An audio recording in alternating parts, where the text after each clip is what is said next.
দাঁতপুর দাশুরিয়া ঈশ্বরদীবাসী জানতে চাচ্ছি আপনারা সকলে কেমন আছেন? আমাদেরকে ভালো রেখেছেন কে?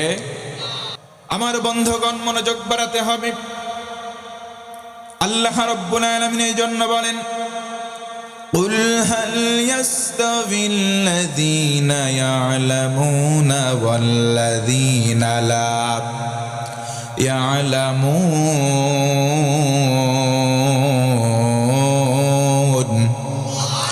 জোরে বলেন আল্লাহু আকবার। আল্লাহ রাব্বুল আলামিন বলেন, ও গোলাম, যারা কোরআন জানে আর যারা জানে না তারা কখনো কি সমান হতে পারে? আমরাও বলবো না, এটা সমান হতে পারে না।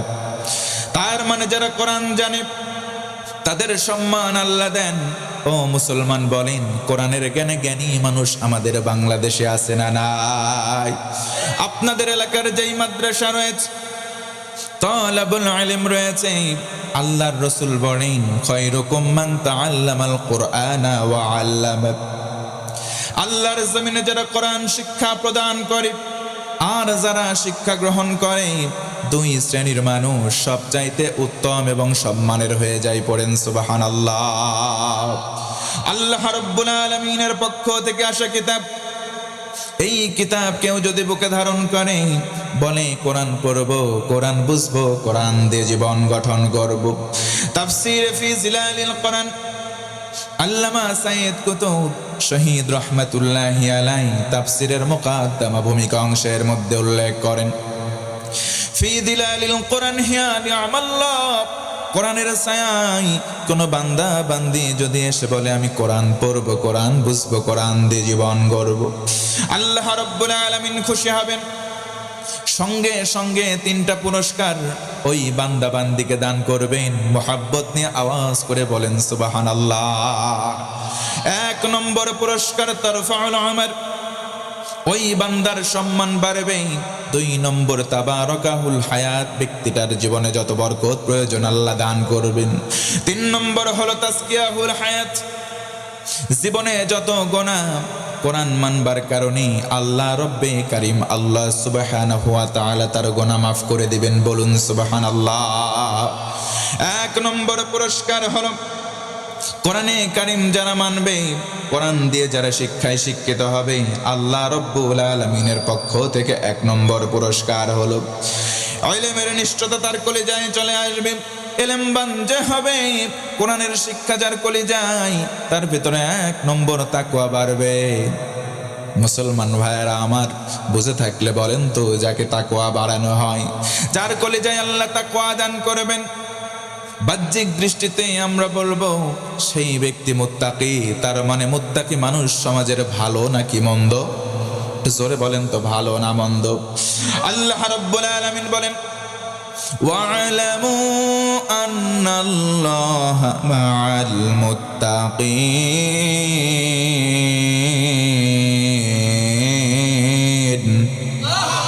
জোরে বলেন আল্লাহু আকবার।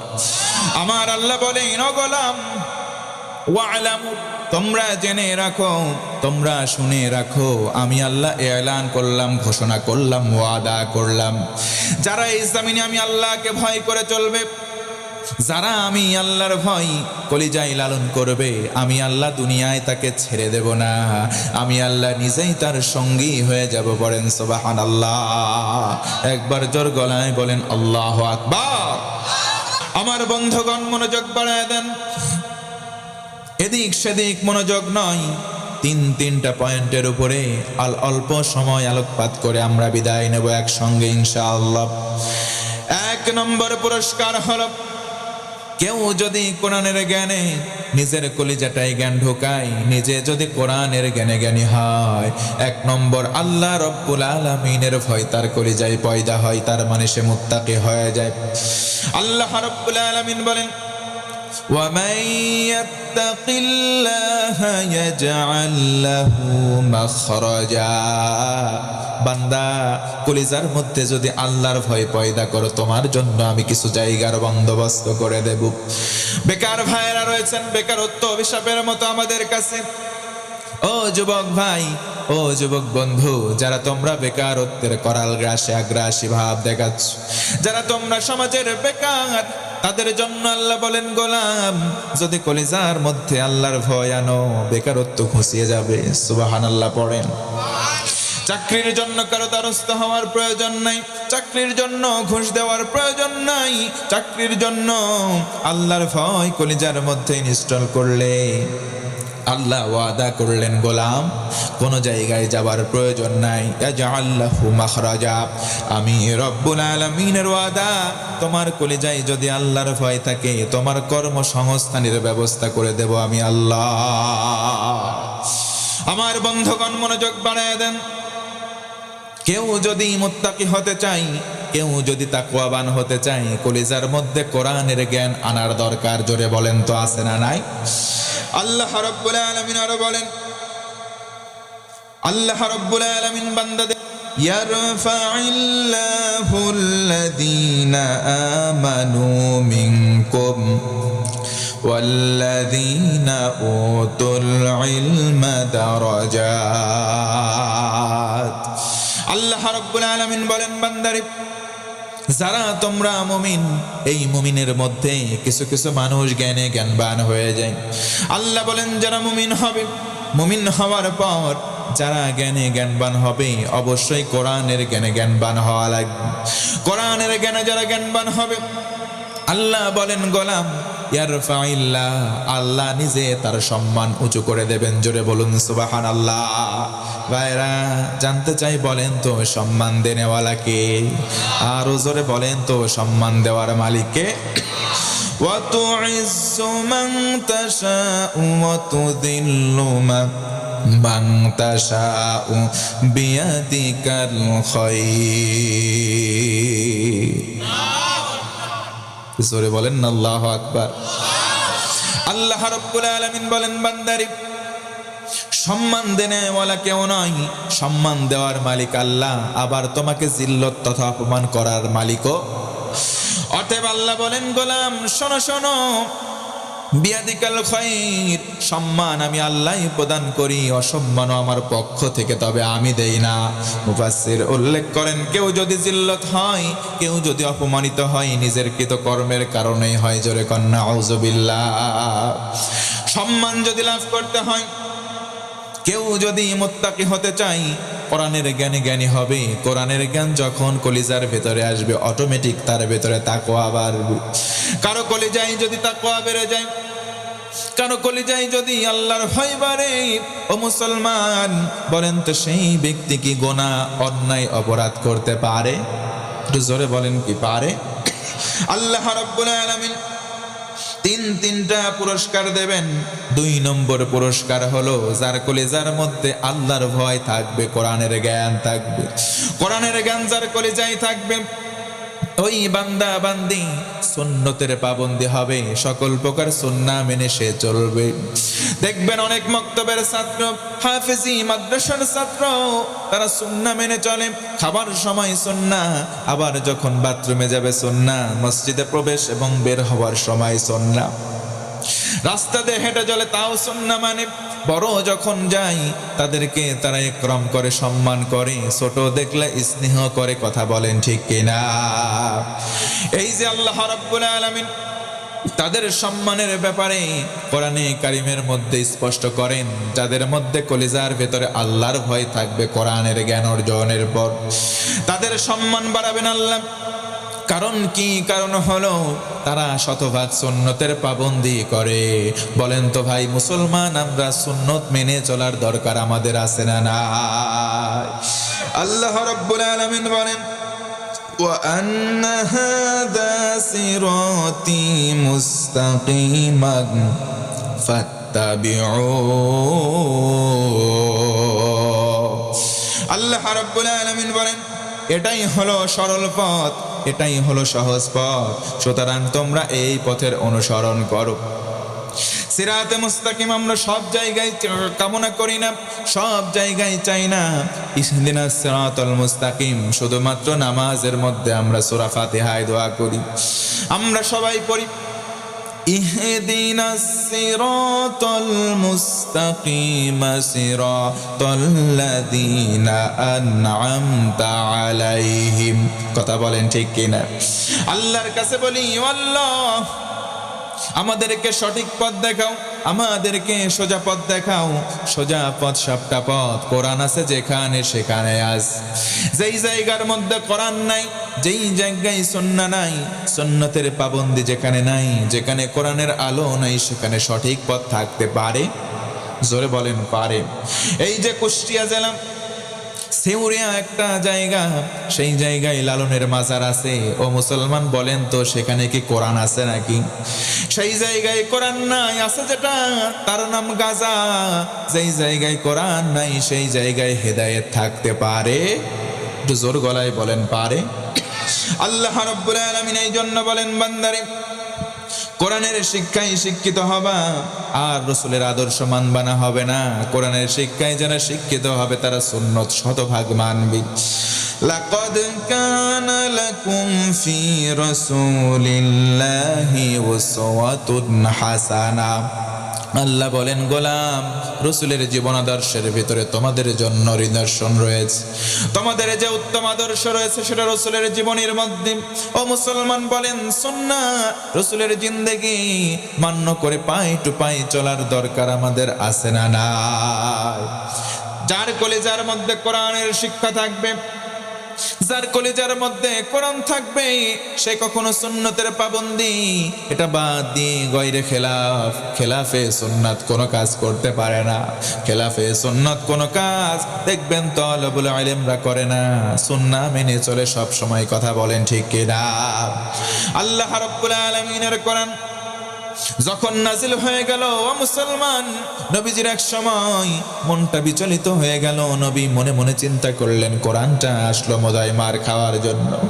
আমি কোরআনের দাওয়াত যেখানে দেওয়া শুরু করলাম, কোরআনের দাওয়াত শুরু করলাম, কেউ তো কোরআন নাই না, গ্রহণ করবার জন্য কত না কিছু করতে হয়, কিন্তু কেউ তো কোরআনের দাওয়াত গ্রহণ করে না প্রারম্ভিক সময়।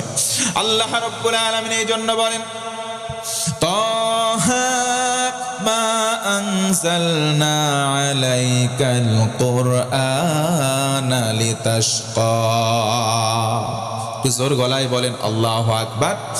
আল্লাহ রাব্বুল আলামিন বলেন, নবীজি শোনেন, আপনার মন খারাপ কেন? মন খারাপ করবেন না, কারণ কোরআন আপনার সম্মানটা নষ্ট করবার জন্য নাজিল করি নাই। কোরআন দিয়েছে আপনার সম্মানকে গগনচুম্বী করবার জন্য। পড়েন সুবহানাল্লাহ। এই কোরআনের কাছে আসবে যারা, সোনালী মানুষ হবে তারা, সুন্নতের পাবন্দি করবে তারা, তাদের কলিজায় আল্লাহর ভয় পয়দা হবে, তারা মুত্তাকি হবে, তারা সম্মানিত হবে। জোর গলায় বলেন আল্লাহু আকবার। 3 নম্বর পুরস্কার হলো আল্লাহ রাব্বুল আলামিন কোরআনের শিক্ষা যার কলিজায় দিলেন। ও মুসলমান, কোরআনের শিক্ষায় কেউ যদি শিক্ষিত হয়, তার ভেতরে আদব চলে আসে, পবিত্র আত্মা হয়ে যায়, তার ভেতরে বেয়াদবি থাকে না। জোরে বলুন সুবহানাল্লাহ। আদব কেমন করে শিক্ষা গ্রহণ করবে? আল্লাহ রাব্বুল আলামিন ওই বান্দার ব্যাপারে বলেন, খুযিল আফওয়া ওয়া'মুর বিল মা'রুফ। যেই ব্যক্তি আদল শিক্ষা করবে, যার ভেতরে চরিত্রের আধার থাকবে, যার ভেতরে সুন্নাহ থাকবে, যার ভেতরে পাবন্দি থাকবে আল্লাহর, ওই বান্দা ন্যায়ের পক্ষে থাকবে। কোনো সন্দেহ আছে নাকি? একটু জোর গলায় বলেন তো থাকতে পারে?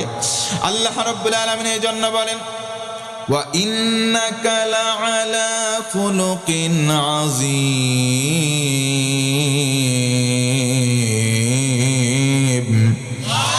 আল্লাহ রাব্বুল আলামিন বলেন, রাসূল আপনি চিন্তা করবেন না, নিশ্চয় আপনি মহান চরিত্রের অধিকারী। আমি আল্লাহ নিজে সার্টিফিকেট দিলাম। তার মানে হলো কোরআনের জ্ঞান যার কলিজায় আসবে। ও মুসলমান বলেন, কোরআনের জ্ঞান আমাদের সমাজেও অনেক ছোট্ট ছোট্ট বালকদের কলিজায় দেখতে পাই কি পাই না?